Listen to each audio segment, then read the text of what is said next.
You may start your presentation. Okay. So I'm here because I have a couple of concerns that hopefully I can provide some helpful feedback to you folks on in this bill. A little bit about me. I have lived in the same unit for 10 years. I'm a renter in the south end of Halifax. I'm also a graduate student, a part-time faculty member, and a small business owner. So that just positions me and my perspective here. I have an issue with Clause 10B, shortening the timeline to evict a tenant for non-payment of rent. I provided some notes so you can follow along more easily. I think that the current timeline that we have, where you have 15 days before a landlord can give notice to quit, and then another 15 days in which if you make your rent payment, it's voided, that's a really good thing. And this protects our tenants, our renters, by having multiple pay periods in that 30-day period in which they can catch up on their rent. It ensures that someone who requires time off due to illness doesn't have that lead to an eviction. It provides time for a person to adjust if they need to find new work, if they've been laid off, or have otherwise had a change in their circumstance. And I know that many Nova Scotians live paycheck to paycheck, and so these protections are really quite necessary. The proposed shortened period, if I understand correctly, the notice to quit could be given after 3 days of late rent, and then the notice to quit period would be 10 days. And if I understand correctly, that's a 13-day period that's shorter than a biweekly pay period, and that does not seem appropriate or fair to me.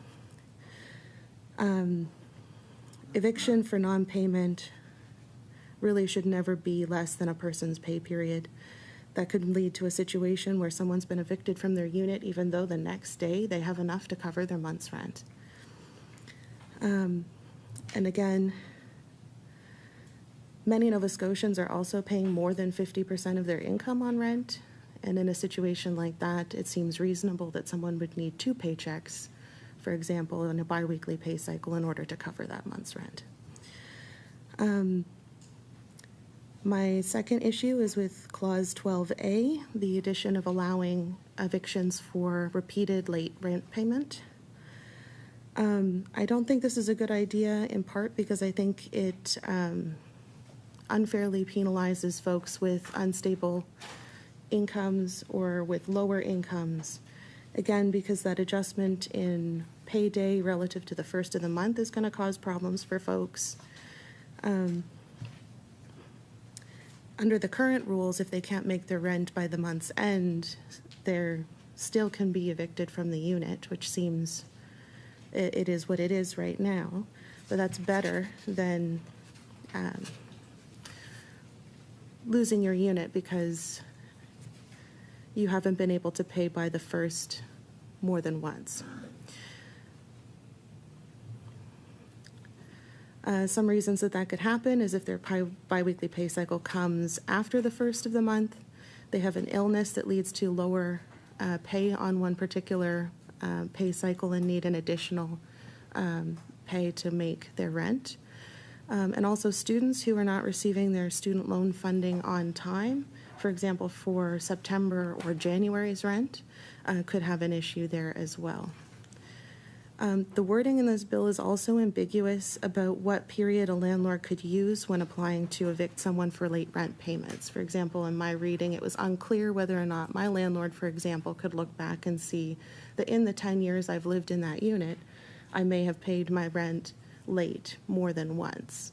Does that mean that if this passes, I can then be evicted from my unit for repeated late payment?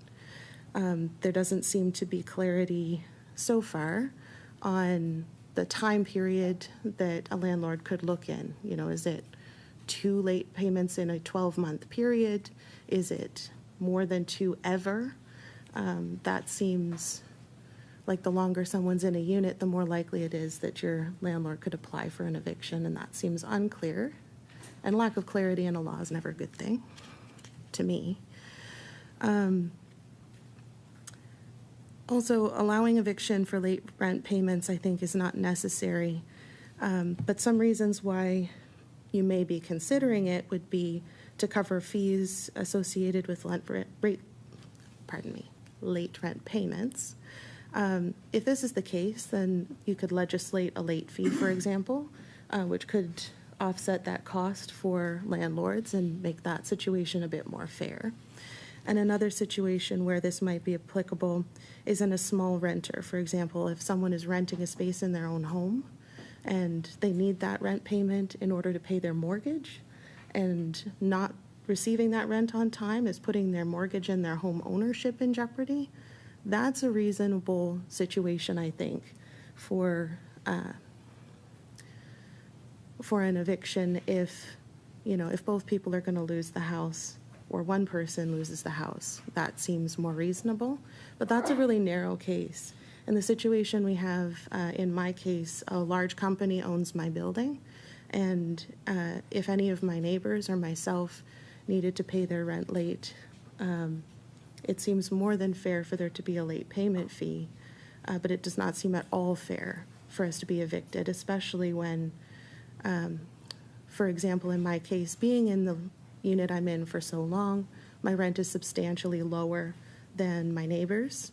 So if we looked at it just from a financial perspective, my landlord is incentivized to remove me and put someone else in that unit because they're going to make much more money off that unit in that case. So that leaves me feeling a bit more vulnerable in that case, and also thinking of the folks who are not on, fixed-term leases or other things, but have also been in their unit long enough that we're not currently paying the extremely high and difficult rent that we would be faced with if we had to find a new unit. Happy to take any questions. Thank you very much. Are there any questions?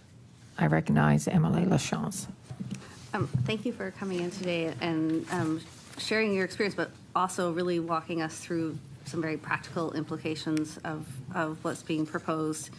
And so you've talked about, legislating a late fee, which I think is a very, a reasonable step. Do you have any suggestion of what would be, how to determine that? Would it be a percentage of rent, or what do you think? I recognize Katerina Allan. I think it definitely shouldn't be overly high. I think a reasonable way to look at it would be, what is the true cost of the late rent? So is someone incurring a bank fee? Do they have to pay additional staffing to go and try and get that rent back? I can't see that costing more than, $50 or $100 reasonably. Even increasing someone's rent by that amount could be quite difficult. But if the issue is that the late rent payment is causing an increased cost, then a real question would be, I'm not an expert in that area, a real question would be, how much is it actually costing?